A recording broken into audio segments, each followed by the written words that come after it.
Karnataka High Court. Accused need not file RTI to obtain documents under Section 91 CRPC. Understanding Section 91 CRPC.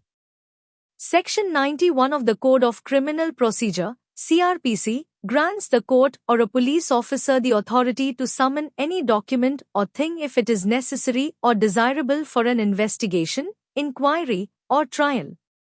This provision allows both the prosecution and the defense to request documents essential for the case. The primary objective of Section 91 is to ensure a fair trial by allowing access to relevant evidence without unnecessary procedural hurdles. Karnataka High Court's ruling. The Karnataka High Court recently ruled that an accused person should not be compelled to file an application under the Right to Information Act, RTI Act, to obtain documents that they are already entitled to under Section 91 CRPC. The court emphasized that an accused has the right to directly seek relevant documents through a Section 91 application as part of their defense in a criminal trial. Case background.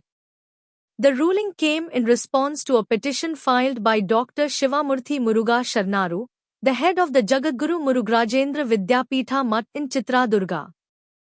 Sharnaru, who is facing trial in a sexual harassment case, had requested certain documents from the Cottonpit police to support his defense. However, the trial court rejected his request, agreeing with the prosecution's argument that he could obtain the documents through an RTI application instead. Dissatisfied with this decision, Sharnaru approached the Karnataka High Court, challenging the trial court's ruling. High Court's observations. A bench of Justice M. Nagprasanna set aside the trial court's order, holding that it was legally unsustainable. The court stated, the rejection of which is on the face of it illegal, as that is not the purport of Section 91 of the CRPC, that an accused should be driven for securing documents under the Right to Information Act when an application is filed under Section 91 of CRPC. The court clarified that Section 91 is meant to ensure that an accused has access to relevant documents without having to go through alternative mechanisms like the RTI Act. It was improper to impose an additional burden on the accused when the law already provides a direct mechanism to obtain such documents. Court's decision. Rejecting the trial court's stance, the High Court ruled in favor of Sharnaru and directed the prosecution to present the requested documents at the appropriate stage of the trial. This ruling reinforces the rights of the accused under criminal procedure and ensures fair access to evidence. Cause title. Dr. Shivamurthy Muruga Sharnaru v. State of Karnataka. Karnataka high court अभियुक्त को दस्तावेज प्राप्त करने के लिए RTI दाखिल करने की आवश्यकता नहीं, सीआरपीसी की धारा 91 पर्याप्त। सीआरपीसी की धारा 91 क्या कहती है? दंड प्रक्रिया संहिता, code of criminal procedure, CrPC की धारा 91 अदालत या पुलिस अधिकारी को यह अधिकार देती है कि यदि किसी दस्तावेज या वस्तु की जांच, पूछताछ या मुकदमे के लिए आवश्यकता या प्रासंगिकता हो तो उसे प्रस्तुत करने के लिए सम्मन जारी किया जा सकता है। इस धारा के तहत अभियोजन, प्रोसिक्यूशन और बचाव पक्ष, डिफेंस, दोनों को आवश्यक दस्तावेज प्राप्त करने का अधिकार मिलता है। इसका मुख्य उद्देश्य न्यायसंगत सुनवाई, फेयर ट्रायल, सुनिश्चित करना है ताकि कोई भी पक्ष सबूतों से वंचित न रहे। कर्नाटक हाई कोर्ट का निर्णय।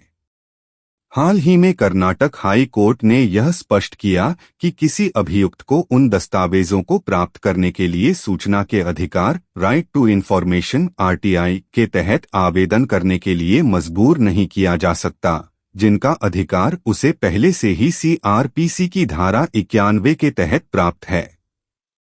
अदालत ने कहा कि अभियुक्त अपने बचाव के लिए सीधे धारा 91 सीआरपीसी के तहत आवश्यक दस्तावेज मांग सकता है और इसके लिए आरटीआई दाखिल करने की जरूरत नहीं है। मामले की पृष्ठभूमि। यह फैसला जगद्गुरु मुरुगराजेंद्र विद्यापीठ मठ, चित्रदुर्ग के प्रमुख डॉक्टर शिवमूर्ति मुरुगा शरनारू की याचिका पर आया। शरणारू के खिलाफ एक यौन उत्पीड़न सेक्सुअल हैरासमेंट मामले में मुकदमा चल रहा है। उन्होंने अपनी रक्षा डिफेंस के लिए कटनपेट पुलिस से कुछ दस्तावेज मांगे थे।